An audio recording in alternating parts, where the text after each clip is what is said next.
கஞ்சா வழக்கில் கைது செய்யப்பட்டுள்ள யூடியூபர் சவுக்கு சங்கர் ஜெயிலுக்குள் போலீசார் எவ்வாறு நடத்தினார்கள் என்பது குறித்து நீதிபதியிடம் வாக்குமூலம் அளித்துள்ளார். பெண் காவலர்களை தவறாக பேசிய வழக்கில் கைது செய்யப்பட்டதை தொடர்ந்து தேனியில் தனியார் தங்கும் விடுதியில் கஞ்சா வைத்திருந்ததாக யூடியூபர் சவுக்கு சங்கர் மீண்டும் கைது செய்யப்பட்டார். இதையடுத்து அவர் மீது பழனி செட்டிப்பட்டி காவல் நிலையத்தில் 7 பிரிவுகளின் கீழ் வழக்கு பதிவு செய்யப்பட்ட நிலையில் அவருக்கு விதிக்கப்பட்ட 2 நாள் போலீஸ் காவல் இன்றுடன் முடிவடைந்ததை தொடர்ந்து மதுரை நீதிமன்ற இன்று அவர் ஆஜர்படுத்தப்பட்டார். அப்போது நீதிபதியின் பல்வேறு கேள்விகளுக்கு பதிலளித்த அவர் போலீசார் விசாரணையின் போது தன்னை துன்புறுத்தவில்லை என்றும் உணவு தங்குமிடம் வழங்கியதாகவும் தெரிவித்துள்ளார். இதனையடுத்து கஞ்சா வழக்கில் 2வது முறையாக அடுத்த மாதம் 5ஆம் தேதி வரை 15 நாட்கள் நீதிமன்ற காவலில் வைக்க மதுரை மாவட்ட போதைப்பொருள் தடுப்பு சிறப்பு நீதிமன்ற நீதிபதி செங்கமலசெல்வன் உத்தரவு பிறப்பித்துள்ளார். இதைத் தொடர்ந்து மதுரை மாவட்ட நீதிமன்றத்தில் பலத்த போலீஸ் பாதுகாப்புடன் கோவை சிறைக்கு சவுக்கு சங்கர் அழைத்து செல்லப்பட்டார். முன்னதாக கோவை நீதிமன்றத்தில் ஆஜர்படுத்திய போது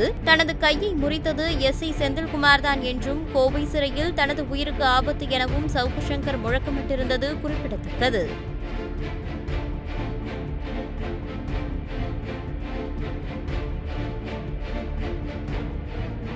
செய்திகளை உள்ளது உள்ளபடி தெரிந்து கொள்ள ரெஃப்ளெக்ட் நியூஸை சப்ஸ்கிரைப் பண்ணுங்க.